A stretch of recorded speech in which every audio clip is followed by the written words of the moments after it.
আসসালামু আলাইকুম। আমাদের বাংলাদেশের মধ্যে যে সমস্ত কোল্ড ড্রিঙ্কসগুলো আছে এদের ক্ষতি করে না নাকি উপকার করে? আজকে আপনাদেরকে একটা উদাহরণ দিব।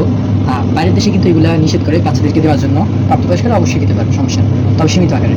আচ্ছা চলুন বাচ্চাদেরকে দিলে কী হবে আপনাদেরকে একটু জ্ঞান দিই। জ্ঞান না কি আমি একটু মানে আপনাদেরকে আমি যেটা জানি ওইটা আপনাদেরকে জানাচ্ছি। এই যে ব্লুবানা, এটা হচ্ছে লিচি ড্রিঙ্ক একটা। লিচি ড্রিঙ্ক একটা 250 ml। 250 ml যদি আপনার একদম অর্গানিক হতো তাহলে এটা আপনার 35 টাকা কিভাবে হবে? এটা যদি একদম অর্গানিক হতো এটাতে আপনার 150 টাকা পার হতো। তারপর অন্যান্য এই যে ম্যাঙ্গো ড্রিঙ্ক বলেন, তারপর ম্যাঙ্গো মানে যত ধরনের ড্রিঙ্কস আছে এই যে ক্লিয়ারা, লেমন, এগুলো মানে সবগুলোই অর্গানিক না। সবগুলোর মধ্যে এগুলো মানে কি সাইড এফেক্ট আছে, কেমিক্যাল, সবগুলো কেমিক্যাল। একদম 70% এগুলোতে কেমিক্যাল দেওয়া হয়। তাই এগুলো বাচ্চা থেকে খাওয়ানো থেকে বিরত থাকবেন। খাবেন হচ্ছে প্রাপ্তবয়স্ক হলে আর কি 16 বছর পার হলে তাদেরকে আপনি খাওয়াতে পারেন, তবে সীমিত আকারে। আর আরেকটা একটা হচ্ছে রেড ব্লু, এটা আপনি অবশ্যই বাচ্চাদেরকে খাবেন না, কারণ এটা গায়ে দেওয়া আছে বাচ্চাদের জন্য নিষেধ, এবং কি যারা বড় তাদের জন্য 2টির বেশি খেতে পারবে না।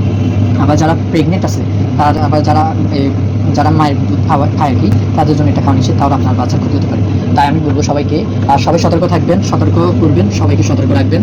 আর কোল্ড ড্রিঙ্কসগুলো বাচ্চাদেরকে খাবেন না, আর নিজেও খাওয়া থেকে বিরত থাকবেন বলতে কম খাবেন আর কি, যাতে করে আপনার মানে ক্লান্তি লাগে। ক্লান্তি এটা আসলে একটু হালকার জন্য দূর হয় আর কি। তাই সপ্তাহে একটা খেতে পারেন, সমস্যা নেই। আমিও সপ্তাহে ধরেন 1টা বা 2টা খাই, এর বেশি খাই না, আগে বেশি খেতাম আর কি।